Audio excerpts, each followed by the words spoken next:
Hi, இன்றைக்கி தக்காளி ரசம் செய்ய போகிறோம். வாங்க அதுக்கு என்னென்ன தேவைன்னு பார்ப்போம்.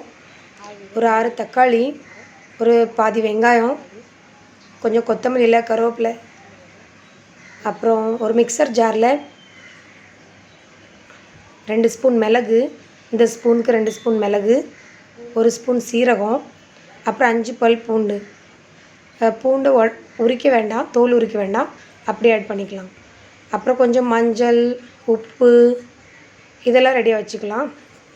பெருங்காயம். இப்போ எல்லாத்தையும் கட் பண்ணி எடுத்துக்கலாம்.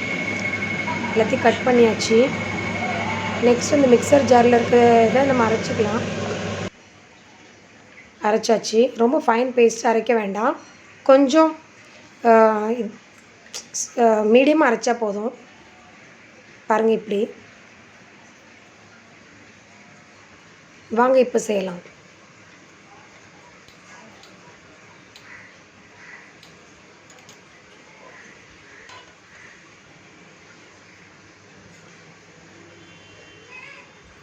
எண்ணெய் தேவையான அளவு. என்னம்மா?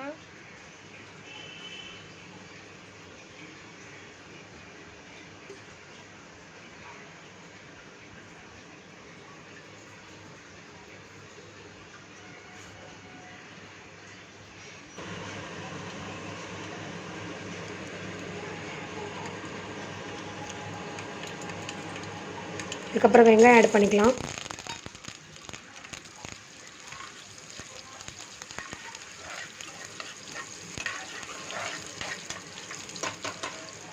வெங்காயம் கொஞ்சம் நல்லா வதங்கினதுக்கப்புறம் தக்காளி ஆட் பண்ணலாம்.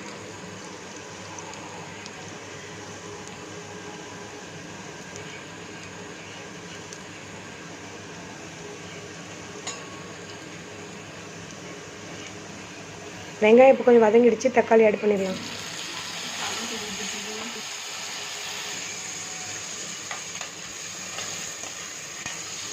தக்காளி நல்லா வதக்கிக்கலாம்.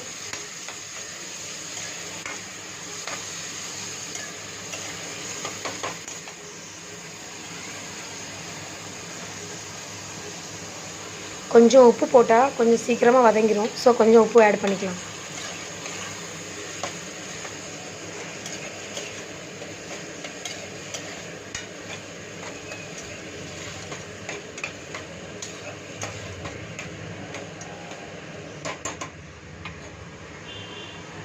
கொஞ்சம் மூடி வச்சு வதக்கிக்கலாம்.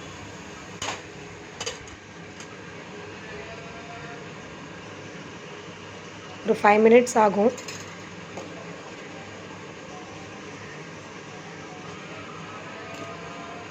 இப்போ பார்க்கலாம் வதங்கிட்டான்னு.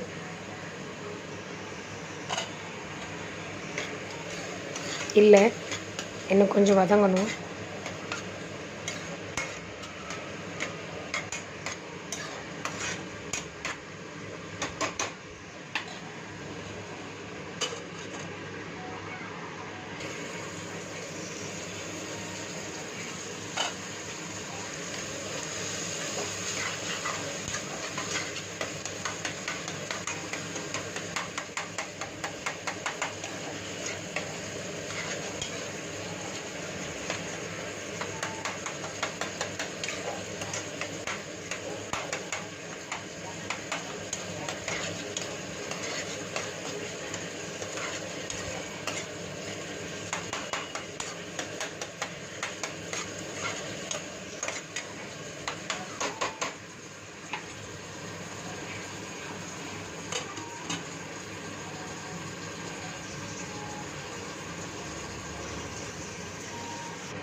இப்போ கொஞ்சம் நல்லா வதங்கிருச்சு.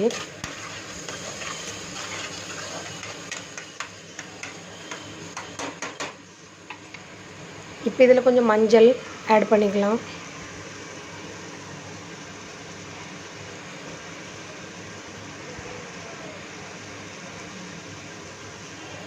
கொஞ்சம் ஹிங்கு, காயப்பொடி ரெண்டும் ஆட் பண்ணிவிட்டு கொஞ்சம் வதக்கிக்கலாம்.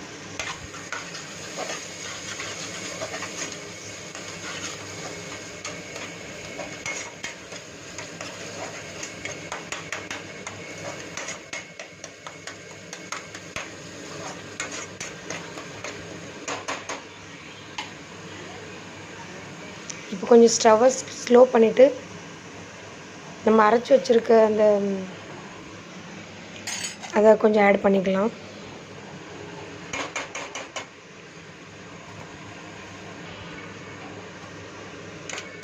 பண்ணிவிட்டு நல்லா வதக்கி விட்டுக்கலாம். ஒரு 2 மினிட்ஸ் வதக்கணும்.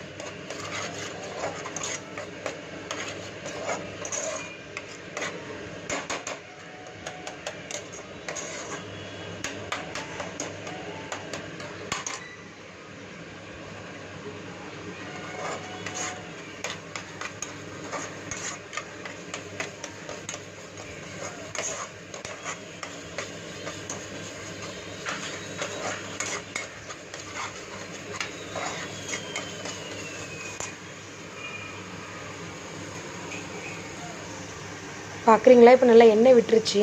ஸோ நல்லா இந்த ஸ்டேஜ் வரைக்கும் நல்லா வதக்கணும்.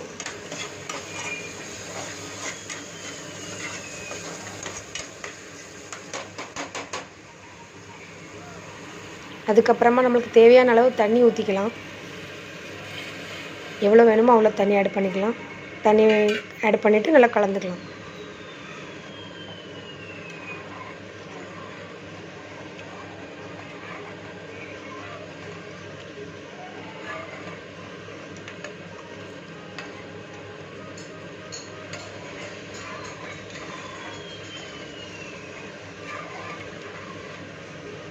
நல்லா மிக்ஸ் பண்ணதுக்கப்புறம் ஸ்டவ் ஆஃப் பண்ண வேண்டாம்.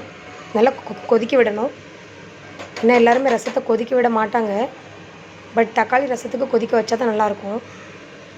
ஸோ தேவையான அளவு டேஸ்ட் பண்ணி பார்த்துட்டு தேவையான அளவு உப்பு போட்டுட்டு கொதிக்க விடலாம்.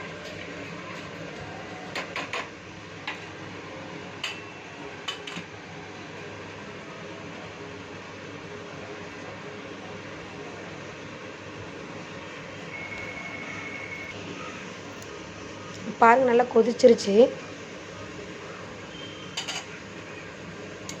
நம்ம வெட்டி வச்சு கொத்தமல்லி இலையும் அதில் சேர்த்துக்கலாம்.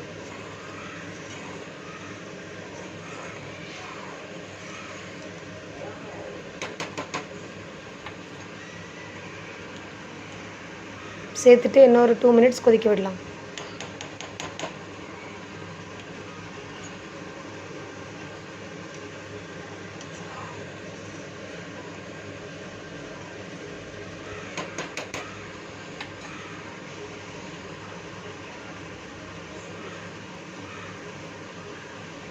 அவ்வளோதாங்க, ரசம் ரெடி. நீங்களும் ட்ரை பண்ணி பாருங்கள், நல்லாயிருக்கும். இதில் நம்ம புளி சேர்க்கவே இல்லை.